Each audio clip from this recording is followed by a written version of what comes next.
สวัสดีทุกคนเนาะมื้อนี้คือของเราจะมาเลาะเบิ่งกันขุดมันเนาะเพราะว่าหลังจากที่เราไป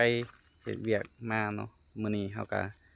ได้หากันมาขุดมันของพวกเราเพราะว่าแต่ละมื้อหั้นของเรามาตัดลำไว้เนาะแต่ว่ามื้อนี้สิพาทุกคนมาเบิ่งการงัดมันเนาะว่าสวนมันที่เราปลูกป่าไว้มันจะได้หลายส่ำใดอันนี้ก็คือสวนมันของเราเนาะ กระหอมกะเห็ดกระหอมสะข้าวเนาะใส่หาบัดปกคือเราจะมาตัดไว้นี่2-3 วันเนาะแต่ว่ายังบ่ทันแล้วเหือมื้อนี้เราสิลองมางัดเบิ่งว่ามันจะหัวหยังหรือว่าจะได้หลายส่ำใดเนาะ2 คนผัวเมียว่าลองมางัดเบิ่งว่ามื้อนี้มันสิได้จักเป๋าเนาะแต่ปกติเอิ้นว่า2 คนนี่หามีแต่งัดอย่างต่ำก็จะได้อยู่ประมาณ35-40 เป๋าเนาะมาลุ้นนำกันว่ามื้อนี้เราจะได้อยู่จักเป๋าเดี๋ยวพาทุกคนเบิ่งทิวทัศน์อันทางอ้อมหอบนี้เนาะเพราะว่าอยู่เขตนี้เป็นสวนมันทั้งหมดเลยอันนี้ก็จะเป็นสวนมันของเขาเจ้าเนาะแต่ว่าทางนั้นเทิงคือว่าเขาเจ้าเก็บแล้วทั้งหมดแล้วนี่ก็จะเป็นสวนไม้สักเนาะเพราะว่าเพิ่นจงปลูกไว้ยังบ่ทันเพราะว่าเมื่อก่อนอันนี้จะเป็นสวนไม้สักหมดเลยเนาะแต่ว่าเพิ่นจงไว้เพียงแต่น้อยเดียวนี่เพิ่นจงไว้นำเสนเนาะเพราะว่าก่อนหน้านั้นเป็นสวนไม้สักทั้งหมดเลยแล้วเพิ่นตัดออกเฮ็ดสวนมันเนาะเขาเจ้าแล้วหมดแล้วเนาะข้างนั้นหั่นข้างนั้นน่ะคือว่าแล้วหมดแล้วอย่างแต่สวนของเฮาเจ้าเดียวเขาหาไปเวียงมาก็เลยว่ามาสากลหมู่ในการงานอันนี้ก็จะเป็นสวนไม้สักของจุเฮาเนาะคือว่ายังบ่ทัน ตัดออกหมดเถื่อส่วนที่เฮาเฮ็ดมันนี่คือว่าเฮาตัดลำของไม้สักออกขายแล้วนี่จะเป็นสวนมันของเฮาเนาะทางด้านเทิงคือว่ายังตัดบ่ทันแล้วเนาะทางด้านเทิงคือว่ายังอยู่เอาครับมาลุ้นนำกันเนาะว่ามันจีมีหัวดกหัวหนาบ่หัวหลายส่ำใดเนาะเพราะว่าเฮาตัดป้าไปหมดแล้วในเขตนี้เฮาจิมางานนำกันมาลุ้นนำกันว่าจะหัวใหญ่บ่เฮาจิงัดเบิ่งอันนี้เนาะ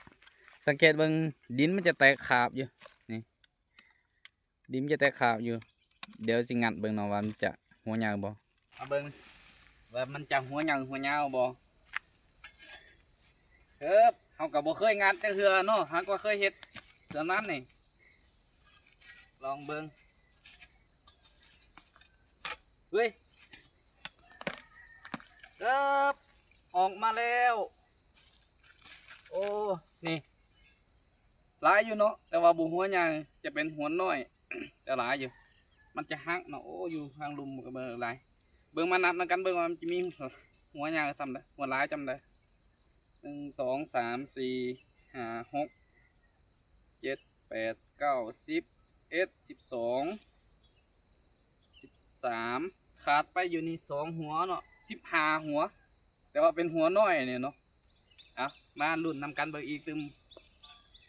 หัวหนึ่ง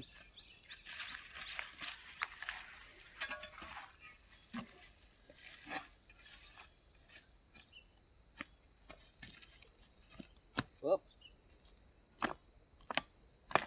เอ๊บโอ้หัวใหญ่อีหลีอันนี้ฮิเบิ่งฮิใกล้ๆฮิโอ้หัวดกหัวหนาอีหลีแต่ละคนนี่อันนี้หัวใหญ่เนาะเบิ่งนี่โอ้หลายอยู่ได้อยู่ประมาณ3 กิโล 4 กิโลเนาะตัวนี้พอมันหักอยู่หื่นเดี๋ยวก็มีโอ้คักเอามาลุ้นนำกันเบิ่งมื้อนี้เฮาสิได้อยู่จักเป๋าเนาะแต่ตอนแรกเฮาไปวัดน้ำหนักนำกันว่าจะได้อยู่จักตนเนาะ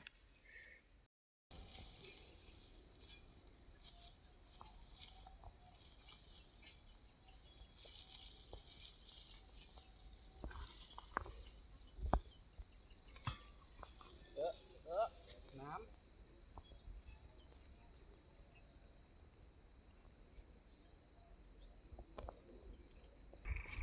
ตอนนี้เฮากะ งัดได้หลายเติบแล้วเนาะสิลองมาอันตัดเก็บใส่เป๋าเบิ่งก่อนคือว่ากะหลายเติบอยู่เนาะหัวหนึ่งเงาหนึ่งก็หลายอยู่คำว่าเงาน้อยกะยังตามก็4-5หัวเนาะเงาหนึ่งก็หลายหัวอยู่ยังตามเนาะที่เป็นเงาใหญ่นี่บ่วิด10หัวหรอกต่อเงาหนึ่งงัดไว้จำนวนหนึ่งละ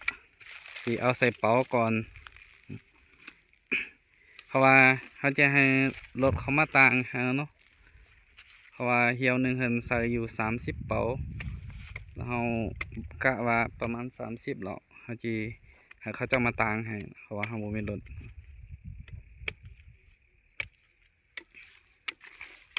หัวใหญ่ๆเดี๋ยวเขาคนมาเบิ่งเป็นกองเลยไปเลยมาเต๋อมันทั้งนั้นเลยอย่างน้อยมาลุ้นนำกันว่าอันตัวเฮียห้องหันนี่มันสิได้จากเป๋าเนาะเราไปเบิ่งว่าราคามื้อนี้มันสิคือกิโลเท่าใดมาถึงตอนนี้มันเฮากะได้30เป๋าแล้วเนาะเวลานี่กะ4:50แล้วเฮาได้30เป๋าพอดีจะได้ครบได้รถนึงเนาะเพราะว่ารถนึงเขาจะใส่อยู่30เป๋าจะได้30เป๋าพอดีตอนนี้รถเพิ่นกำลังขึ้นมาเนาะเพราะว่าโทรหาเพิ่นบ่ได้ครบ30เป๋าแล้วเพิ่นก็ขึ้นมาเพิ่น เขาเจ้ามาต่างให้เนาะเพราะว่าเฮายังบ่ทันมีรถซิ่งเถื่อกำลังขึ้นมาเนาะ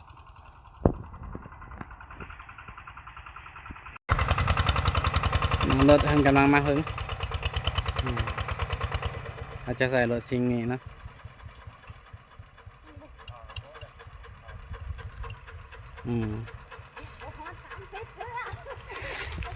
พอดีเป๋าที่30กำลังใส่เป๋าที่30ตอนนี้รถเพิ่นมาถึงจากนั้นเราจะขึ้นไปเตาอยู่เฮิงเขาจะไปเอาอยู่ส่วนที่อยู่เฮิงเพิ่นก่อน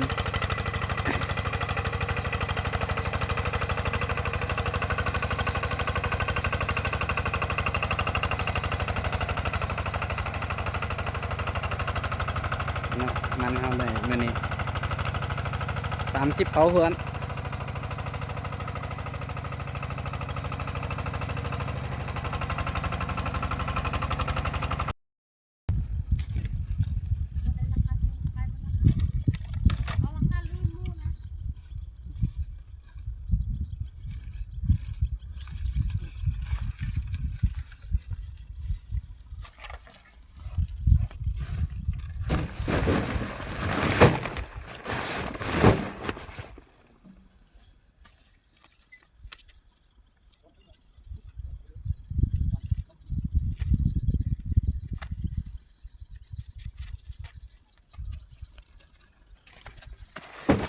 ตะลุงเปิดตะลุงกัน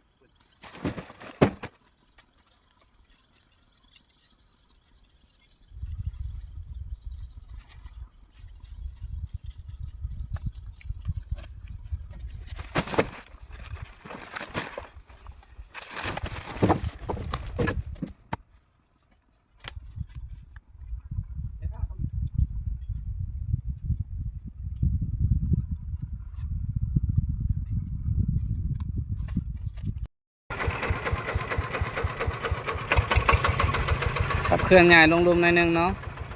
ตอนเมื่อกี้เขาใส่ได้10เป๋าละจะบ่ได้เป้ไกลปานใดเนาะนี่ใกล้ๆนี่เลยเพราะว่าเขาเอารถขึ้นมากลางไฮเลยอาจจะเป้ขึ้นใกล้ๆนี่เลยอย่างน้อยให้ไปเบิ่งนำกันว่าจำนวน30เป๋าเนาะมันจะได้อยู่จักกิโลบ่แม่นเนาะเพราะว่า30เป๋าแล้วเห็นว่าย่านมันบ่ถึงโตนเนาะเพราะว่าตามปกติเห็นว่า30เป๋าจะได้โตนเราจะกลเรือไว้อีกตึมประมาณ2เป๋าเนาะเพื่อกันไว้เพื่อให้มันถึง1โตนเนาะตอนนี้เราก็เอามันขึ้น รถไฮแล้วหมดแล้วเนาะ31เป๋าเนาะอีกเป๋าหนึ่ง32เนาะใส่32เป๋าเพราะว่าเห็นว่า30เป๋านี่ยันมันบ่ถึงตนดีเพราะว่าเฮาอัดบ่แน่นเนาะ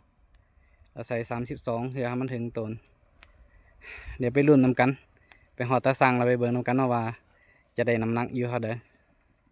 วิธีเอาคืนเราจะในราคาเนาะอย่างนั้นเราไปเบิ่งนำกันว่าอยู่ตาสั่งมันจะได้อยู่จักกิโลตีเป็นเงินจะถึกเท่าใด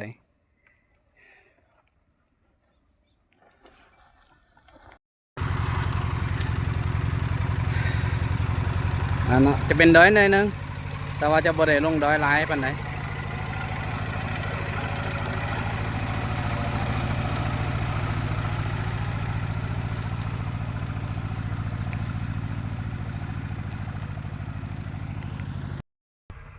นี่เนาะหลายผู้หลายคนก็มางัดมาในมื้อนี้คือว่าเจ้านี่มีหลายคนเติมเนาะเขาเจ้ามาเสือกันเอารถซิงแลนเทิงกลางไฮเลยรถซิงแลนอยู่กลางไฮอยู่เลยเนาะเจ้านี้คือว่าเป็นเจ้าใหญ่กว่าหมู่เนาะในการเฮ็ดสวนมันอยู่บ้านนี้เพราะว่าเขตของเพิ่นนี่ฮอด4-5เฮกตาร์นี่ทางด้านลุมนี่ก็ยังบ่ทันได้งัดเทื่อนี่เนาะบางเจ้าก็งัดแล้วบางเจ้าก็แม่น ไถเตรียมคู่ไว้เรียบร้อยแล้วเนาะเตรียมรอหาปักรอฝนตกมาแล้วก็แม่นปักใหม่เลยบางเจ้าก็คือว่าแล้วคือเจ้านี่คักเนาะเพราะว่าเขาเจ้ามีรถแท็กเตอร์เนาะดินอันสวนเขาเจ้าก็บ่ซันปานใดเขาจะใส่รถแท็กเตอร์หั่นไถเราใส่แรงงานคนเก็บเนาะวันหนึ่งเขาเจ้าจะได้เป็น100เป๋า200เป๋าเลยนี่เพราะว่าปีที่แล้วนี่มือเดียวเขาสามารถเฮ็ดได้อยู่250เป๋าในมือเดียวเนาะจากแรงงานคนมาเก็บแล้วเขาเจ้าก็จะอ่าฝานแล้วตากแห้งเองเลยเนาะเพราะว่าที่เขาเจ้ากว้าง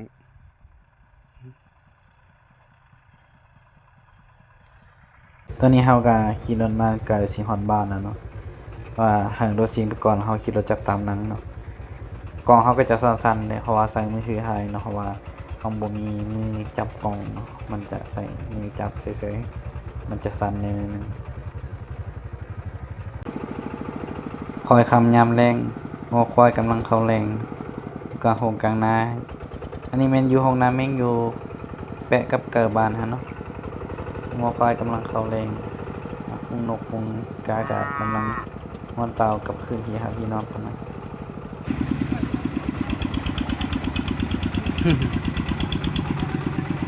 ไปเอามันผู้ใดมาได้ยักเป้านี่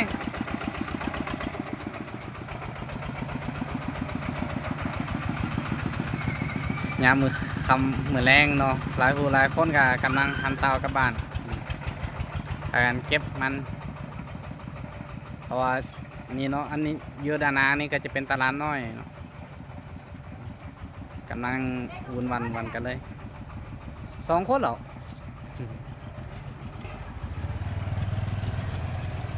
เพราะว่าลานมันอยู่เหนือหัวบ้านเนาะจังหน่อยเฮาสิออกไปลานมันตอนนี้เฮาขี่รถจักรมาก่อนเนาะมารอหาอยู่ปะห้างเข้าบ้านเดี๋ยวรถต่างมันจะตามมานี่จะแม่นตลาดน้อยบ้านในแคมเนาะเพิ่นจะขายเครื่องตอนเช้ากับตอนแลงเนาะในตลาดเพิ่นก็จะมีขายหลายอย่างหลายแนวเนาะจะเป็นซีนเป็นปลาผักหมากไม้เครื่องปลาของดงที่เพิ่นหาได้ตามธรรมชาติเนาะจะเอามาขายซุ่มกันอยู่ที่นี่เพิ่นจะเปิดเที่ยงแต่ตอนเช้ากับตอนแลงเนาะเพราะว่าตอนเที่ยงจะบ่ได้เปิดตอนเที่ยงก็จะมีแต่เจ้าของเฮือนเนาะเจ้าของเฮือนที่เปิดตลาดน้อยนี่เป็นคนขายอยู่หันประจำส่วนเขตคนทางบ้านจะแม่นพากันมาขายเพียงแต่ตอนเช้าตอนแลงตอนนี้เราก็ออกจากตัวบ้านมาแล้วเนาะมาหาทางหลวงแล้วกำลังมุ่งหน้าไปหาตัวลานมันเนาะนี่จะเป็นทางหลวงทางเส้นทางใหญ่เพราะว่าลานมันจะเป็นอยู่หัวบ้านเนาะอยู่สุดเทิง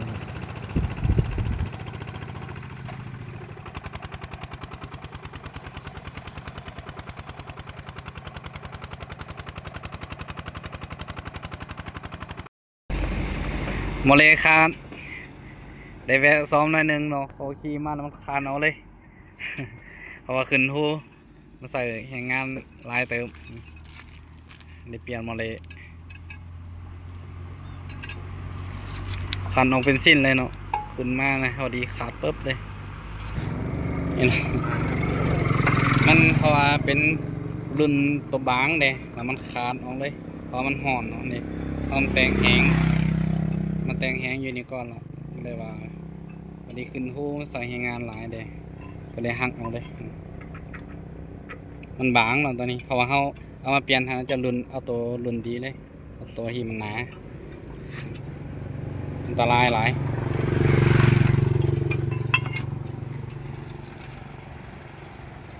นอนคนทางกกำลังซ้อมเนาะบางบอลกยังบ่ทันได้ปูยางกะขนาดเฮิงคือว่าปูแล้วแต่ว่าดันลุมเพราะว่ายังบ่ทันได้ปูเขาเพิ่นซ้อมแซมใหม่เนาะเพราะว่ามันเปเพเส้นทางก็จะไปเฮลายเติมเนาะเพราะว่าส่วนร้านมันจะมีแต่รถบรรทุกเนาะในการเที่ยวทางพวกเขาขนส่งเพนมันต้นมันสำปะหลังนี่แล้วก็ขนส่งหมักโมออกต่างประเทศทางก็จะไปเฮเนาะเพราะว่าซ่อมแซมยังบ่ทันแล้วเนาะ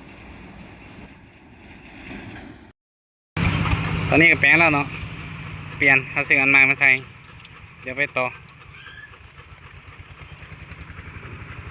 หลายผู้หลายคนกำลังมาเนาะเพราะว่ากำลังออกจากไห้มาก็เลยสิไปร้านมันคือกันนี่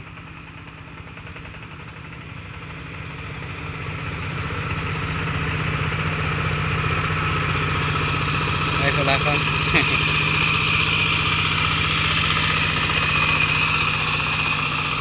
แล้วแต่ละขั้นเพิ่นจะใส่อยู่ประมาณ30หา32 33เป๋าเนาะแต่ว่ารถเฮาจะใส่อยู่32ไปเบิ่งนำกันอยู่ที่ลานมันเลยอันนี้ก็ลานมันเนาะวันนี้เราจะไปครับแต่ว่าตอนนี้ยังบ่ฮอดลานมันตัวจริงครับอันนี้เพิ่นจะปลูกบ่เป็นปลูกเป็นบ่อเพิ่นตากเนาะเพิ่นจะตากไว้กลางทุ่งนาเลยเพราะที่นี่เป็นกลางทุ่งนาแล้วเพิ่นจะเสาฮีนาเขาเจ้าเนาะเป็นบ่อนตากตอนนี้ก็ค่ำแล้วเนาะเพราะว่า6 โมงกว่าแล้ว6 โมงแรงจะเป็นทุ่มหนึ่งเนาะ1 ทุ่มเนาะเป็นทุ่ม1 ทุ่มแต่ว่าเป็นที่ต่างมันทั้งหมดเลยเนาะในคลิปนี้จะเฮ็ดกระตุกกระห่อมหน่อยเนาะนอนเฝ้าอยู่นี่เพราะว่าจะมีแรงงานจากบ้านอื่นแดเนาะเพิ่นมารับจ้างในการตากมัน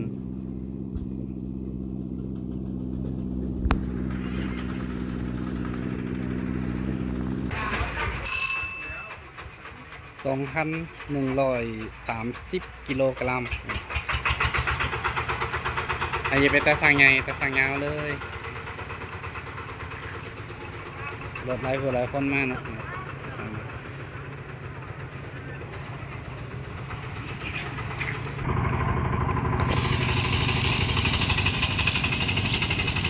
หลังจากสั่งน้ำหนักแล้วเนาะเขามาเอามันลงนี่ก็ร้านมันเถอะเนาะร้านมันเจหน่อยนี่เจหน่อยเบ